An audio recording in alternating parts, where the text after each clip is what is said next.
Inicio de la Revolución, de 1908 a 1910. 1908, 7 de marzo. El presidente Porfirio Díaz declara ante el periodista James Krillman que al llegar 1910 se retiraría del poder. Años de probada estabilidad política e inversión nacional y extranjera consolidaban a México como una nación moderna y respetada por las potencias económicas de la época, que veían en la figura presidencial al arquitecto de dicho milagro. Internamente el país estaba en paz gracias a la mano dura del gobierno. Sin embargo, los años pasaban, los planes para el retiro se postergaban. Su último periodo presidencial terminaría en 1910 y su sucesión se convirtió en un tema de primer orden. ¿Quién fue James Krillman? Krillman era hijo del inspector Matthew Krillman y del ama de casa Martha Dunwoody. En 1972 se mudó a Nueva York, donde su interés por la literatura y la política lo llevó a buscar el patrocinio de Thomas DeWitt Talmage y del jefe del Partido Republicano Roscoe Cooking. Su primer trabajo fue en la imprenta del periódico episcopaliano de la Iglesia y del Estado, y más tarde trabajó en la imprenta de Brooklyn Eagle. En 1976 trabajó como reportero del New York Herald. ¿Quién fue Porfirio Díaz? José de la Cruz Porfirio Díaz Mori, conocido como Porfirio Díaz, fue un militar mexicano que ejerció el cargo de presidente de México en 7 ocasiones. En total, ocupó la presidencia de México por 31 años, una extensión sin precedentes, y cuyo lapso en la historia de México es denominado como Porfiriato. 1909, 21 de mayo, se constituye el Partido Antirreeleccionista. Su ideología política era el antirreeleccionismo.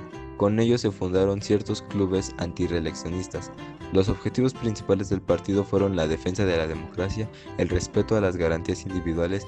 El partido lanzó como candidato a la presidencia a Francisco I. Madero tras alcanzar un alto nivel de popularidad.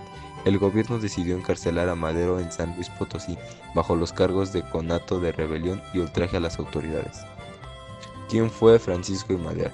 Francisco Ignacio Madero González, político mexicano cuyo pronunciamiento contra el régimen de Porfirio Díaz desencadenó la Revolución Mexicana, hombre sencillo e idealista, de firmes convicciones democráticas y sincera preocupación social, intentó superar el porfiriato de manera pacífica, postulándose para la elección de 1910. Cuando en media campaña electoral fue detenido, entendió que el cambio solo se vería con un levantamiento armado. Él proclamó el Plan de San Luis. 1910. 15 de abril. Madero es elegido candidato a la presidencia de México. Su proclamación en contra del gobierno de Porfirio Díaz suele considerarse como el evento que inició la Revolución Mexicana de 1910. 6 de junio. Madero es aprehendido durante su gira de campaña en Monterrey y trasladado a San Luis Potosí. Leyó la entrevista de James Krillman con Porfirio Díaz y pensó en presentarse a las elecciones y reformar a México. Como está delineado en su soberbio libro La sucesión presidencial en 1910, las inquietudes de Madero eran principalmente políticas. Él quería que el voto significara algo y que la gente se pudiera expresar libremente. La sucesión presidencial en 1910. La sucesión presidencial en 1910, el Partido Nacional de 1908, el autor del libro Francisco I. Madero, bajo el lema Orden y Progreso, la dictadura de Díaz había prohibido la oposición política y toda posibilidad de alternancia política. El libro de Madero pugnaba por elecciones democráticas, un sistema de rotación para los cargos públicos, el fin de la corrupción y la formación de organizaciones políticas para llamarla elecciones libres. 1 de julio. Se realizan las elecciones obteniendo Díaz la victoria. Aproximadamente, Porfirio Díaz obtuvo un 98.96% de los votos y Francisco I. Madero solo un 1.04%. 15 de septiembre. Festejo por el centenario de la independencia de México.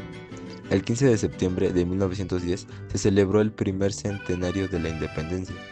Las fiestas tenían como objetivo conmemorar la lucha del pueblo mexicano por su libertad, pero la más importante era mostrar al mundo los avances que México había alcanzado durante el extenso mandato del presidente Porfirio Díaz. 5 de octubre. Después de escapar de la cárcel, Madero llega a los Estados Unidos, desde donde proclama el Plan de San Luis.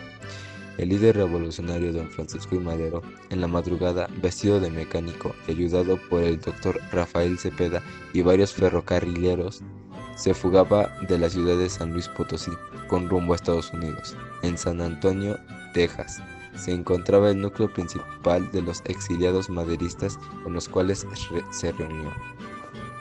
El Plan de San Luis fue un plan creado el 5 de octubre de 1910 por Francisco I. Madero. Se llamó al pueblo mexicano a tomar para el 20 de noviembre siguiente. El documento convocaba a levantarse en armas para dar fin a la dictadura de Porfirio Díaz y establecer elecciones libres y democráticas. También se comprometía a restituir a los campesinos las tierras que les habían sido arrebatadas por los hacendados. Aunque se redactó en San Antonio, Texas, fue fechado el 5 de octubre, último día que Madero estuvo presente en San Luis Potosí, a fin de evitar conflictos con el gobierno de Estados Unidos. 14 de noviembre. Batalla de Cuchillo Parado. Se levanta en armas Toribio Ortega Ramírez. Cuchillo Parado es una localidad del estado mexicano de Chihuahua, en el municipio de Coyame, del Sotol. Es considerada como la cuna de la Revolución Mexicana, pues el 14 de noviembre de 1910 se levantó ahí en armas Toribio Ortega Ramírez, adelantándose en 6 días a la fecha del levantamiento propuesto en el Plan de San Luis Potosí por Francisco I. Madero. 18 de noviembre. Los hermanos Cerdán, Aquiles, Carmen y Máximo Cerdán combaten a la policía en la ciudad de Puebla. Los hermanos Cerdán inician la revolución en Puebla, tras ser descubiertos conspirando contra el gobierno porfirista. Los hermanos Cerdán, junto con otros maderistas, se enfrentaban con la policía y el ejército federal en la ciudad de Puebla.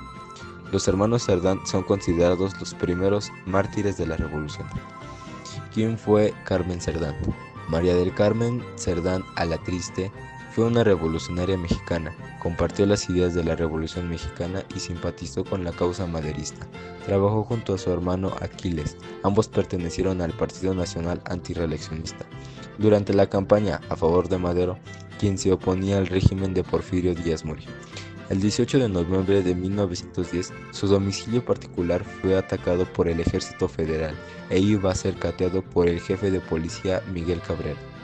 La familia Cerdán se resistió. Mientras su hermano Máximo se fortificaba en la azotea, María del Carmen arengó a la población desde su balcón de su casa. Fue herida y capturada.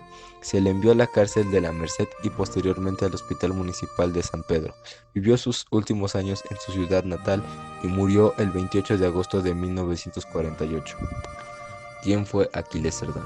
Aquiles Cerdán Alatriste nació el 1 de noviembre de 1877 en la ciudad de Puebla, líder del antirreeleccionismo maderista revolucionario. El 17 de noviembre de 1910, el gobernador de Puebla recibe informes de que Madero ha llamado a sus seguidores para que inicien la revuelta el próximo día 20. Ordena que la mañana siguiente se realice un nuevo cateo para detener a los Cerdán. Al ser detenido y oponer resistencia, murió a manos de las fuerzas federales el 18 de noviembre de 1910, convirtiéndose así en el primer mártir de la Revolución Mexicana. ¿Quién fue Máximo? Máximo Cerdán nació el 7 de mayo de 1879 en Puebla de Zaragoza, México. Máximo Cerdán es conocido por su participación en los hechos del 18 de noviembre de 1910, previos al inicio de la Revolución Mexicana. El día 18, el jefe de la policía intentó arrestar a Aquiles, resultando muerto tras ser disparado en la entrada de la casa. Ante la inminente llegada del batallón Zaragoza, los antirreeleccionistas se organizaron para la defensa. Aquiles y Máximo Cerdán se apostaron en la azotea junto a otros. Los defensores de la casa arrojaban bombas caseras en contra de las tropas federales a las 11:30 de la azotea de la casa, matando a tiros a Máximo. 20 de noviembre. Inicia la lucha contra el gobierno de Díaz. En 1911, Francisco cruza la frontera con la necesidad de ponerse al frente de la revolución, ya que surgen varios brotes armados, los cuales fueron coordinándose alrededor de la figura de Madero. En Villa de Ayala, ubicado en Morelos, Emiliano Zapata se levantaba en armas contra la dictadura de Porfirio Díaz. El Plan de Ayala fue firmado el 25 de noviembre de 1911. fue una proclamación política promulgada el 28 de noviembre del mismo año por el jefe revolucionario mexicano Emiliano Zapata, dentro de la Revolución Mexicana, en el que se desconoció al gobierno del presidente Francisco Madero, a quien se acusó de traicionar las causas campesinas. Se firmó en la explanada principal del municipio de Ixtla de Zapata. En 1913, luego de 10 días de sangrientos enfrentamientos en la capital, termina la decena trágica con la traición de Huerta, quien ordena la aprehensión de Madero y Pino Suárez, quienes son asesinados a espaldas de la penitenciaría de Lecumberri. Espera ahí un poco, amiguito. Recuerda que el hermano de Madero lo quiso ayudar 2 veces, no una, 2. Le llevó a Huerta y le dijo que era un traidor. Madero, pues dijo, pues es mi cuate, ¿no? ¿Cómo me va a traicionar, no? Cenamos juntos, tomamos café, tenemos nuestras sesiones espiritistas, ¿cómo me va a traicionar, no? Entonces levanta a Madero de su escritorio y dice, a ver, me quitan esas esposas, ten esta pistola, tienes 24 horas para demostrar que eres fiel a mí. Entonces aquí Huerta dijo, no, pues tengo que aprovechar, ¿no? No puedo dejar esta oportunidad. O sea, si en 24 horas no demuestro fidelidad a Madero, me van a matar, ¿no? Pues hoy en la noche vamos por Madero, vamos por Pino Suárez y los matamos, claro que sí. Con el Plan de Guadalupe, Venustiano Carranza convoca a la rebelión contra el gobierno usurpador de Huerta y organiza el ejército constitucionalista. Se le une Álvaro Obregón. Gustavo Madero es asesinado. Madero y Pino Suárez renuncian a la presidencia y vicepresidencia del país luego de 45 minutos en el poder. Pedro Lascurain, secretario de Relaciones Exteriores, renuncia y su lugar lo ocupa Victoriano Huerta. Zapata modifica el plan de Ayala desconociendo a Huerta, pero él no se suma al ejército constitucionalista, sino que hace una lucha paralela. Huerta disuelve la Cámara de Diputados y encarcela a varios de sus miembros. Francisco Villa y la División del Norte se unen a la Revolución Constitucionalista. Emiliano Zapata nació en San Miguel Anenecuilco, México, en el año de 1879 y murió en Morelos en 1919. Fue una figura destacada en la Revolución Mexicana que se dio en los años de 1910 a 1920, durante la cual formó y comandó el Ejército de Liberación del Sur, promulgó el Plan de Ayala y estuvo en una importante brigada revolucionaria. 1914. Las tropas rebeldes dirigidas por Venustiano Carranza se dividieron de la siguiente manera. El Ejército del Noroeste, mandado por el general Pablo González Garza. El segundo, el Ejército del Norte, mandado por Francisco Villa. El tercero, el del Norte, encabezado por Álvaro Obregón. Poco a poco, los federales se fueron doblegando. González avanzó y ocupó Tampico y Monterrey. Villa causó serias derrotas a los federales al tomar Chihuahua, Coahuila y Zacatecas, mientras que Álvaro Obregón adelantó sus fuerzas por las costas del Pacífico hasta ocupar Guadalajara a mediados de 1914. Los gobiernos de Argentina, Brasil y Chile asistieron a las conferencias de Niagara Falls. En ella, los norteamericanos se convirtieron en los voceros de los carrancistas. Estos señalaron como indispensable que Huerta dejara el poder. Ante tal situación, Huerta renunció y quedó como presidente el licenciado Francisco Carvajal, quien ostentó el cargo del 15 de julio al 13 de agosto de 1914. Esta situación es descalificada por los demás grupos, quienes deciden convocar a la Convención de Aguascalientes en octubre de 1914.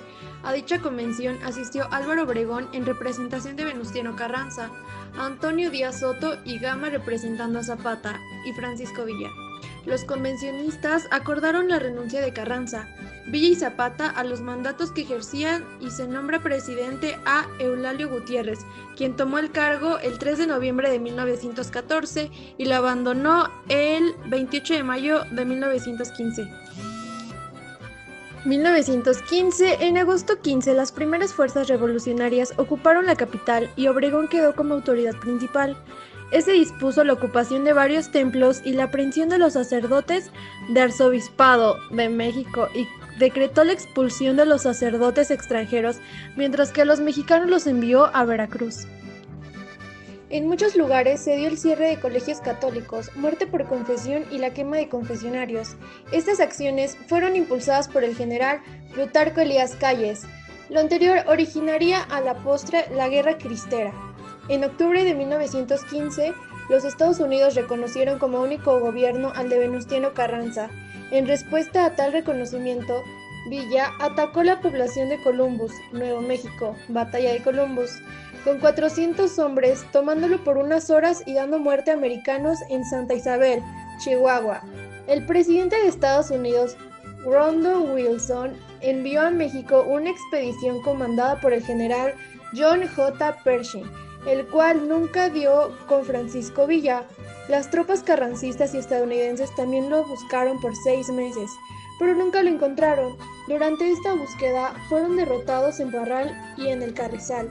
En este tiempo, los villistas recuperaron parte de su ejército y volvieron a tomar Chihuahua exitosamente, aunque solo de manera momentánea.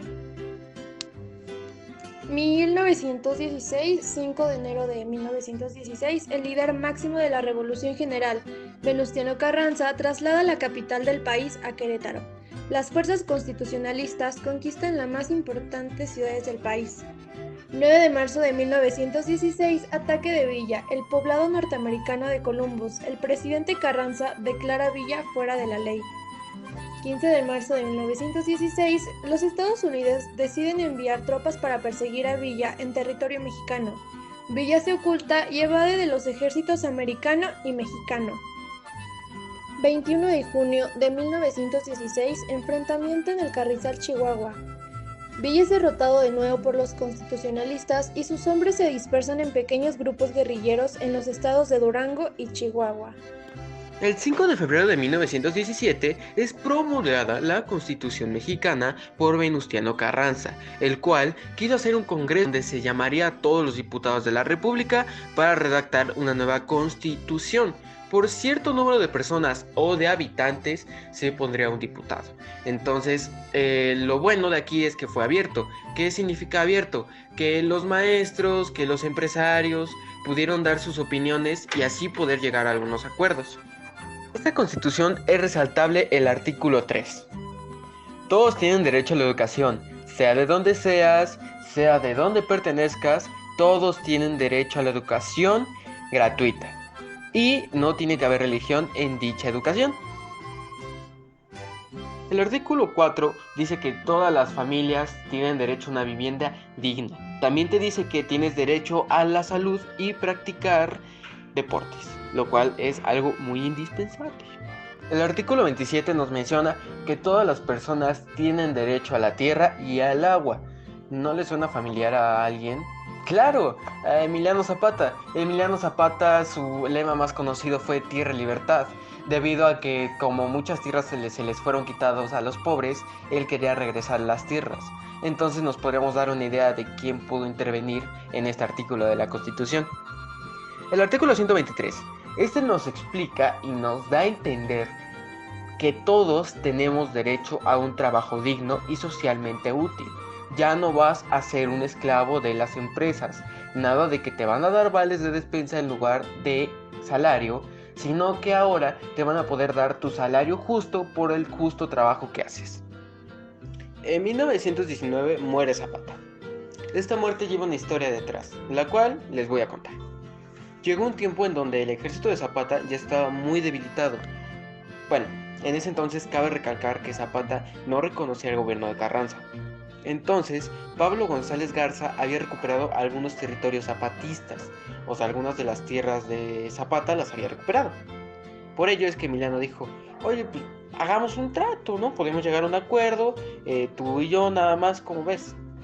Entonces aquí Pablo González Garza le dijo, pues bueno, yo estoy de acuerdo, podemos hacer un trato y pues, bueno, pues te mando aquí a Jesús Guajardo, ¿verdad?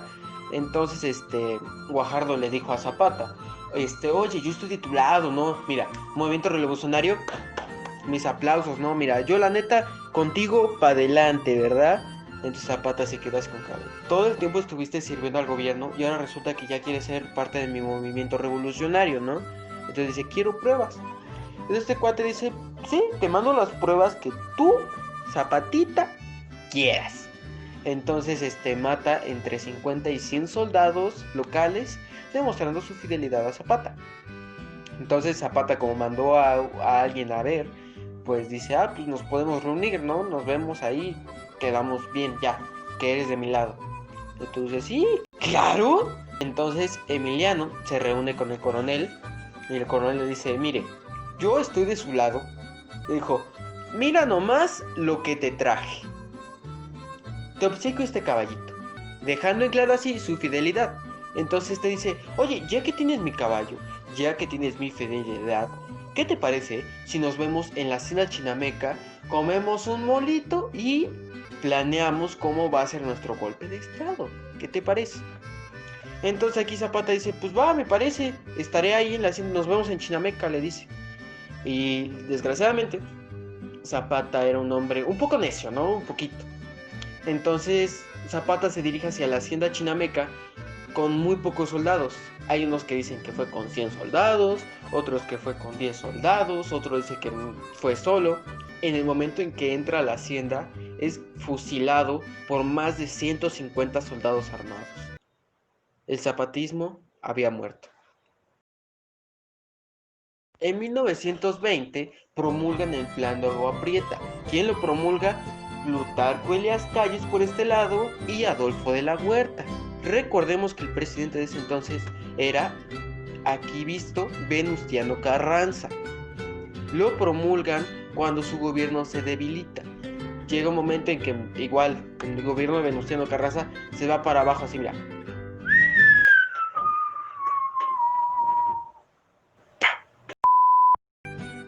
Es ahí cuando dicen, es hora de tomar cartas en el asunto, hay que promover un plan para sacar a Venustiano Carranza y que Plutarco Elías Calles se quede con la presidencia.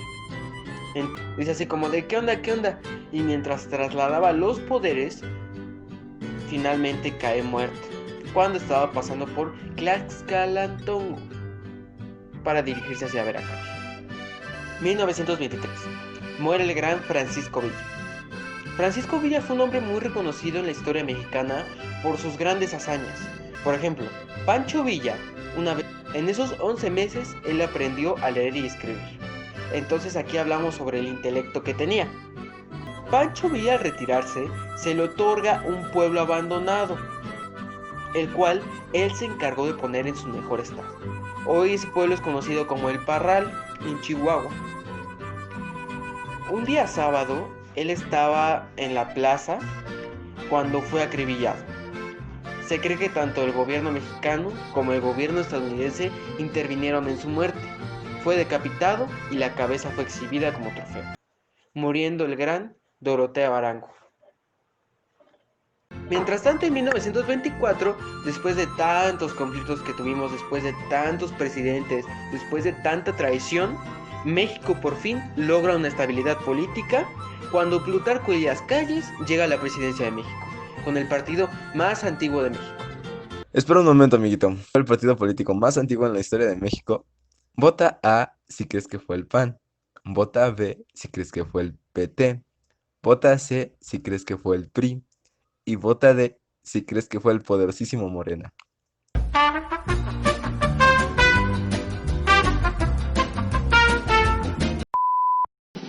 Y la respuesta es... el PRI.